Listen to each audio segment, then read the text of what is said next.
In 1996, Sally and I felt that Springs Church needed a presence in our inner city. Jesus said to go into all the world and preach the gospel, Jerusalem first, then Judea, Samaria, and the uttermost parts of the world. Here in Winnipeg, we have a great group of people in our inner city, beautiful people, many of them who've never had the chances of education and family. We love the fact that missions isn't just in Africa, it's not just in India, but our home has a missions. Every city has to have a place where we reach out wherever we go. Seeing the way inner city is right now, I believe that the main problem is that there's not enough role models out there for these kids. And it helped my life a lot when my youth leader kind of took me under his wing and became my role model. After I kind of lost my dad when I turned into a teenager, he kind of took me under his wing and became my role model. And so now I want to continue that and do that for the kids in inner city and be their role model. Started off just helping out with the bus, being a helper, or just being more backstage. And then slowly, as I gained more and more confidence, I just started teaching, doing more Sunday school, being on stage. It helped me a lot in my teamwork skills, and it also helped me a lot in just the area of compassion. It definitely helped me. It definitely grew my heart and allowed me to see the inner city in a whole different way. If more and more people would be willing to just listen to God and just go out there and just reach out to these kids, a lot of these kids' lives could be changed. They're scared of church because they don't know what it feels like to be loved and to be accepted, to be welcomed no matter what they look like, what their background is, what they come from. And that's something that has always been so huge for Springs as a church as a whole, is to have that culture. And we've discovered through the years that to do food programs is one of the biggest draws to get people inside your door.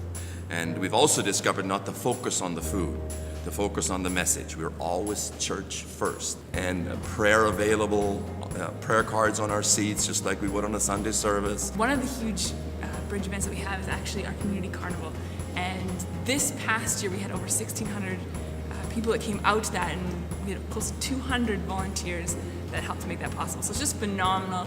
We just administrate it and plan it and cast the vision, but our volunteers are the ones that pull that off. They're the ones driving the buses. They're the ones teaching the messages. They're the ones hugging the kids when they're crying. They're the ones even visiting. We have the opportunities to pray for people. We had a mom just recently that I hadn't seen for 2 years. A couple of years ago, she came with this, he was little boy, 2 years old. She has 2 other older kids, and this boy was completely deaf, and he had ear infections almost daily, and doctor's appointments after doctor's appointments. He comes on a Sunday service one day with mom, and I've seen them after, and I come up and I say, "Hey man, I haven't seen you for a while." And I was talking to mom, and the little guy's sitting between us, and he starts just inching up to me, and I says, "Mind if I pray for Keiston?" And I put my hands on this little guy's ears and just prayed a simple healing prayer. And then I got up and I walked away. And it was shortly after, I actually said his name and there was no response. It was just there straight forward. And I walked into my office, I walked back out, and he was facing the other way.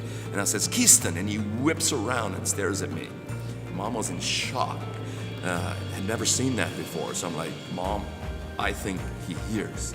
Just 10 minutes later, mom comes up to me all excited and she says, "He just called me mom for the very first time." 2-3 weeks later, this little kid, you can't shut him up. He's speaking in full sentences. His siblings are amazed. They're like, "Mom, what's happened to our little brother," right?